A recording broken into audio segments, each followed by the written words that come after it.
Ну, быстро слишком мало, времени дают. Я понимаю, что сносить будут в любом случае. Рустем Хайруллин пришел в свой гараж на Батаршина и обнаружил объявление с требованием убрать объект до 15 февраля. Он построен в 1978 году. Рустему перешел по наследству от деда, официально не оформлен. Получить документы на меня, еще тогда был запрет стоял, то есть наследовать мог только сын, внук уже нет. Разобрать самому или пригласить сборщика металлолома. Рустем Хайруллин пока в раздумьях, но уверен, с подрядчиком исполкома связываться не будет. Принудительного демонтажа смысла нет ждать, его придется оплачивать. Здесь хоть какой-то вариант будет, но просто сроки поставлены.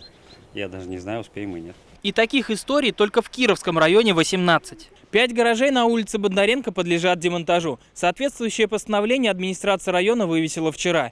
Собственнику дается 5 дней, чтобы самостоятельно убрать постройку. В противном случае ее увезут принудительно на специальную стоянку. Но некоторые жильцы не согласны и готовы обратиться в суд. Владелец этого гаража так и сделал. И вывесил решение суда на воротах. Если верить объявлению, Фемида оказалась на его стороне и снос постройки запретила. Сносить свою постройку не собираются и на Кулахметова, 15. Здесь работает платная ночная парковка. Выяснилось, что будка охранника и ближайшие гаражи находятся на муниципальной земле. Да, ну охранную будку, да, пытаюсь оформить.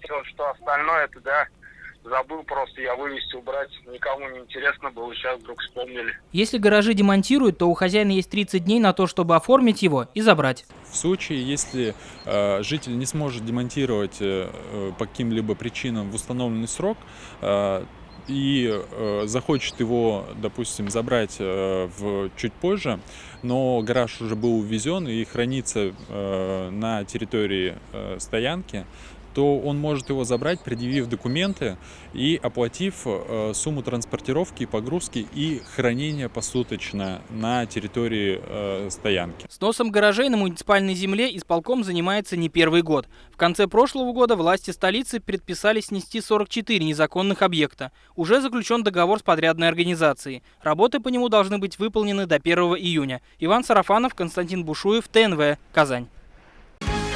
Закажи рекламу на ТНВ. Телефон в Казани 5 705 100.